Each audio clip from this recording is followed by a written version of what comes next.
Kisan fashion mall వచ్చేస్తుంది మన ECL కి జూలై 24న గొప్ప ప్రారంభం. కాంగ్రెస్ వచ్చి 30 నెలలైనా హైదరాబాద్ లో ఒక్క ఇల్లు కట్టించలేదు అన్నారు బీఆర్ఎస్ ఎమ్మెల్యే తలసాని శ్రీనివాస్ యాదవ్. 6 లక్షల తీసుకుని ఇల్లు ఇస్తామనడం సరికాదు అని చెప్పారు. పేదలకి ఉచితంగా ఇల్లు ఇవ్వాలని డిమాండ్ చేశారు.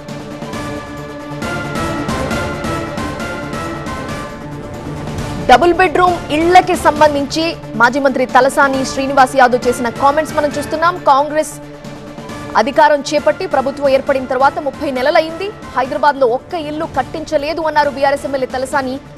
6 లక్షల రూపాయలు తీసుకుని ఇళ్లు ఇస్తాము అని చెప్పడం సరికాదు అని చెప్పారు. పేదలకి ఉచితంగానే ఇళ్లు ఇవ్వాలని ఆయన డిమాండ్ చేశారు.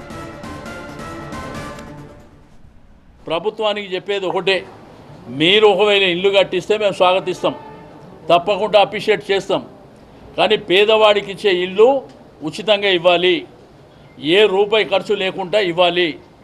మీరు 5 లక్షల రూపాయలు ప్రభుత్వం 4 విడతలకి ఇచ్చి 6 లక్షలు 4 విడతలుగా వాళ్ళు ఇస్తే ఆ 6 లక్షలు వాళ్ళే బ్యాంకులు వేసుకుంటే అవే డబల్ టిబల్ అవుతాయి కదా. దాంట్లో మీరు కట్టించేది ఏంది?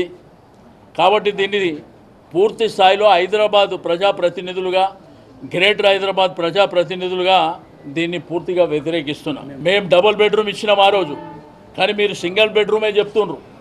ఆ సింగిల్ బెడ్రూమ్కి ఇంత ఖర్చు అవుతుందని చెప్తుండ్రు.